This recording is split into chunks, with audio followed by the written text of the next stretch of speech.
I've been very successful in making proper decisions in a timely manner based on the available facts and my own experience and training. No problem was ever solved by wishful thinking. If you want a particular outcome, you have to stay based in reality and deal with things the way they are, not as you wish they were. I am a fiscal conservative. I don't spend more money than I have or borrow what I cannot repay in a timely manner. I and my wife live within our means, and we believe that the county should do the same. We live in what some of the kids in town here refer to as the big blue house on the hill. We own it outright. The mortgage was paid off before I retired. Our property taxes are current and paid on time when they're due, as are all our utilities. Our children are grown, college educated, employed and successful, with no student loan debt hanging over their heads. We have no auto loans or credit card balances. As I said, we live within our means and we practice what we preach. I have attended almost every county board meeting for the past 3 years, studied the budgets, and regularly discussed county business with our other District 4 representative, Fred Ruth. And like Mr. Ruth, I am not afraid to have my phone number and address listed in the white pages. What good is a representative if he isn't available to hear your concerns or answers? If elected to the county board, I pledge to attend every single county board meeting and assigned committee meeting unless prevented by circumstances beyond my control, such as hospitalization or death. I will also show up on time, fully prepared, and well-versed on all the agenda items. Until the county budget is not only balanced, but showing a real surplus, I will work for free. That means I will not accept the per diem payment per meeting or mileage allowance, just like every other Republican member of the board right now, and only the Republican members of the board do. I won't accept a dime of taxpayer money until I do what I say. We all know what has happened in the past, and there is no need to dwell upon it here. If elected to the Mercer County Board, I will devote myself to serving you, the tax-paying citizens of District 4, to the full extent of my abilities and intellect. I am listed on the ballot under my full name, Joe W. Vann III. There are many men named Joe Vann, but there's only one Joe W. Vann III. Remember that if you do an internet search. Thank you for listening, and I would appreciate your vote in this election. Any questions?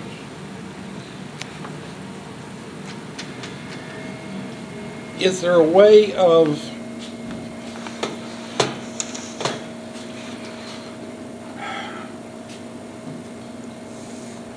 getting the Public Building Commission out of the way, and if there is, how would it be, since we seem to be one of not many counties that have them? There are approximately 12 counties of the 102 in Illinois that have public building commissions. To dissolve a public building commission, the bonds that they have issued must first be retired.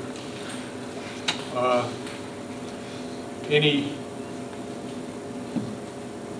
leases that they have must be canceled, and you must have a public referendum on the subject. Now, canceling the bonds does not mean the bonds have to be paid off. They can be refinanced. And the Public Building Commission just did that with their bonds that they issued in 2010, refinanced them in 2014. Those bonds are no longer available.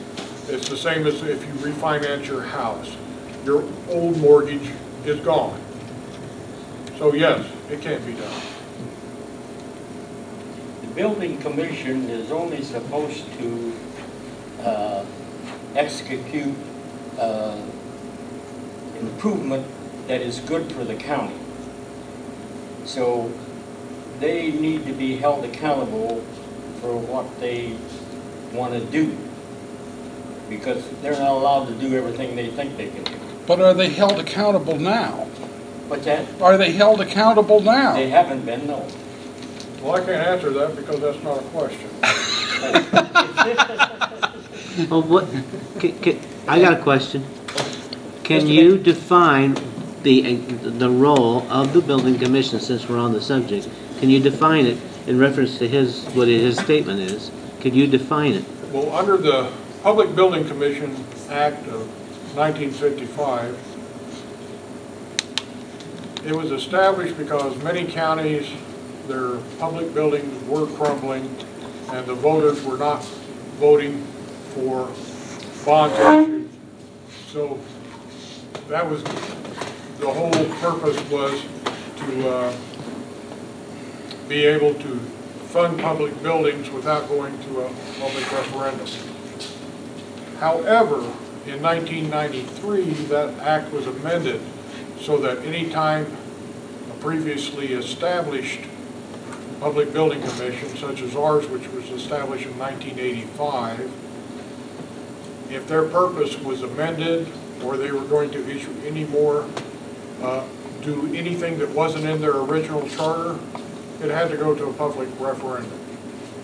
This is not, and according to our Mrs. Bewley, our county clerk, she can find no record of that ever being done.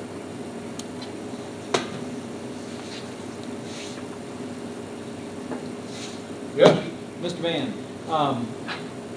there's been a lot of discussion about a county administrator.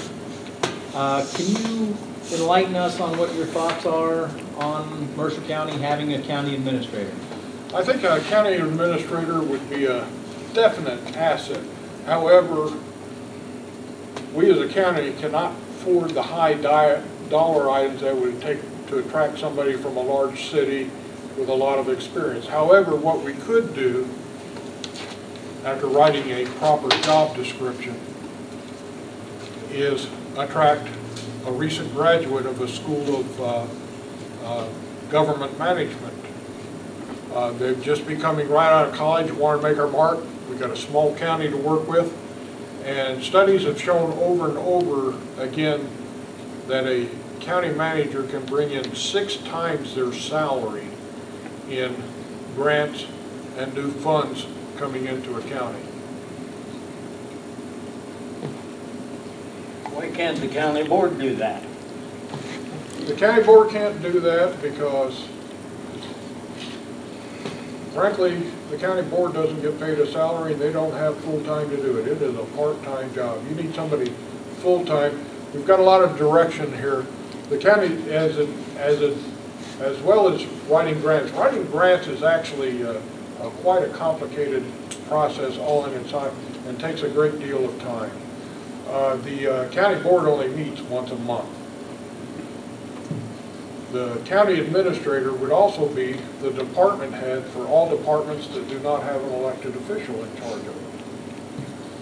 They would be handling the personnel matters. They would be handling and setting policies, all subject to a contract with the county board. The county board would be setting policy.